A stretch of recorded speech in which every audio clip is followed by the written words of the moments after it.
He is the godfather of the nation's richest and most murderous crime family.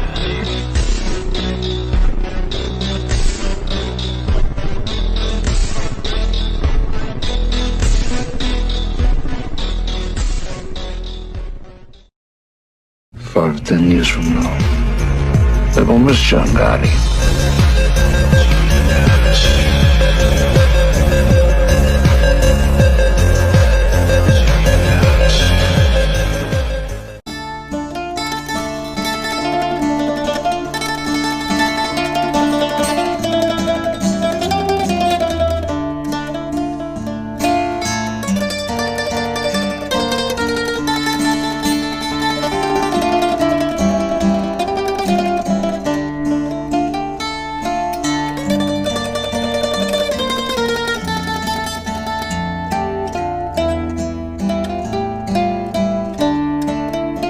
He's been called a modern-day Al Capone, a ruthless gangster in a Brioni suit, the Dapper Don.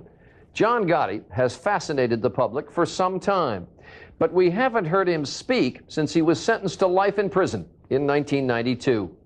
Well, tonight you'll hear Gotti in prison talking about the things that matter to him, his family, his image, his life behind bars. John Miller gives you an exclusive look at government surveillance tapes. And when the Godfather talks, well, it's fascinating.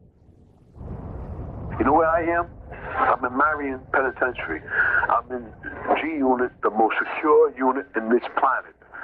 No contact, no nothing that ain't monitored or like that. He is John Gotti, boss of the Gambino crime family, serving life in one of the nation's toughest, most secure prisons.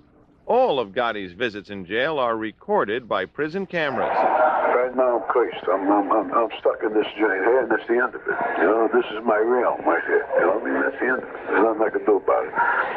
The tapes are a remarkable document because for the first time, Gotti, who has never done an interview, can be heard talking about what his life is like now. My whole life exists in a 6 by 6 foot cell. My whole life, day and night and day, every day. We hired Jerry Capisi and Gene Mustaine to consult on this story about Gotti's life behind bars. Capisi works for the John Jay College of Criminal Justice, and Mustaine teaches at New York University. Together, they've authored 3 books on the mob. What do I do? What kind of a quagmire am I in here? They supplied us with these tapes of Gotti, made in Marion Prison, in January of 1998 during a visit between Gotti, his daughter Victoria, his brother Pete, and one of his grandsons. Let me tell you something. I'll take your troubles and cancer. How's that sound? Fucking rats. I might never eat another meal with a fucking human being, the way they got me planned right now. He was number one. I mean, he was number one in the media. He was the number one gangster. He was the Dapper Don. He was the Teflon Don. He was looked up to and feared by all members of his crime family. Gotti took over the Gambino crime family in a burst of gunfire when he ordered the murder of the old boss, Paul Castellano. Gotti looked, sounded, and dressed like a gangster right out of the movies, a modern-day Al Capone. One important factor with John Gotti is he beat the case 3 times in a row. That helped establish him as a folk hero. And as the boss of the family, he ran the family with a iron hand. Bruce Mao was the FBI agent who brought the case that Gotti couldn't beat. Tapes of Gotti meeting with gangsters, bugs that recorded Gotti talking about murders. And Gotti's right-hand man, Sammy the Bull Gravano, the star witness. Gotti hasn't forgotten. You know why I'm here? It took them $80 million in 3 lying cases and 7 rats that killed 100 people in the witness protection program to finally frame me. You understand?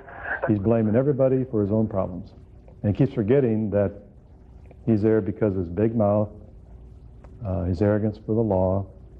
He was our best witness at the trial.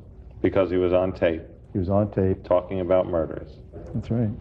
And there are moments when Gotti concedes he made his own bed. I know where my mistakes are, where I made my mistakes. They're too late to remedy, you know what I mean? The fruits from them mistakes are here. John As you know, I know John Gotti very, very well. Bruce Cutler has been John Gotti's lawyer since 1985. He's a man of pride, principle, and dignity, and certainly as upbeat as one could be about life. I feel good. Everybody should feel as good as I feel. I don't know how I look, but I feel great. Gotti's life in prison is a lonely existence. 23-hour lockup, 1 hour a day in an outdoor yard that is caged in. No contact with other prisoners. But he says that doesn't bother him. It don't take much to make some people happy. Other people need to have a planet, you know what I'm saying? Put me in that category, you know what I mean? I don't take much to make it. If this ain't spoiled milk, I'm happy for the day. You know what I mean? Gotti spends his time working out and reading, but he prefers books on history and adventure to crime novels. Ricky, how many times did I tell you I don't read murder mysteries? A lot. Why do you keep sending me murder mysteries? You think I'm a liar? No. Or you think I really know what I like? How come no murder mysteries? As soon as he opens it, he knows the outcome of the book, so he doesn't hold his attention. Oh, well, he should have been a detective. A policeman? Yeah. Yeah. You don't think so? He's that's not what he wanted to be. Beyond Gotti's reading habits, the tapes also reveal he is clearly on edge. I mean, what part does this make sense? I'm trying to figure this whole thing out. These tapes, by the way, were made right after his son was indicted. So if he's angry, if he's frustrated, do you blame him? I mean, is my son a boss? He's no boss. There's no mom. Gotti's son, John Jr., was rounded up with more than a dozen other alleged mobsters. He was charged with running the show for his father. But John Jr. wasn't arrested with members of the Gambino family from his father's old crew. Jr. had his own crew, people that his father had never heard of, with mob nicknames that left John Gotti a little perplexed. This is stupidity from down the line. I can't even identify two people in the indictment. Marshall, I don't know, the Sea Monster, Yeah, it's ridiculous. Sigmund the Sea Monster, Tony the one-handed leprechaun, Philly jump over fence roof. I don't know, where do these people come from? Where do these? I'm not away 100 years. I'm only away 7 years. Where did these creatures emerge from? Gotti couldn't understand how his son could have left investigators so many clues. In one of Junior's hangouts, investigators found what they said was a secret list containing the names of Mafia members, 2 guns, and $380,000 in cash. Junior claimed it was his wedding money. All I know is one thing, Pete. I don't think I'll ever find myself in a position where I'll put my wedding money, $380,000, whatever it is, in a basement near a broken safe with a bunch of old jewelry. I don't understand it. I mean, it behooves me, you know. Maybe somebody could put me on the right track. And Gotti says, while he hates the prosecutors for targeting his son, he doesn't blame them, because he says his son made it too easy. I want to slaughter them all. I don't want to kick them in their ass. I want to slaughter them all. I want to slaughter every one of them. This is on tape. But I don't blame them. And when Gotti is not talking about the family's legal problems, he's giving his own version of fatherly advice to his grandson. Let me tell you a little story, young fella. You don't even know what the word name calling is. When you go to school like I went to school with 2 different color shoes, broken shoes, and they call you white trash and bum and all that, you know, I went to school, you haven't fought them. That's what it was all about. That's what people respected. The next day they see you, they salute you. Gotti also offered his grandson some long-range career advice and shot down some role models. John talks about, you know, whether the grandson might want to be a lawyer. The grandson says, well, maybe I might want to be a professional athlete. The grandson apparently was very good at the sport of baseball. Let me tell you something about basketball players and baseball players. To be good basketball player or baseball player, first of all, you got to be a good liar, a good low life, and an imbecile. Take a lot of drugs. You got to take steroids. You must take steroids. And anybody that takes steroids is a garbage pail. So he's putting him in his place a little bit. That's what a grandfather does. when he's a little bit stern. And when the grandfather is in a glass house on a telephone, on 23-hour-a-day lockup, you can understand the frustration.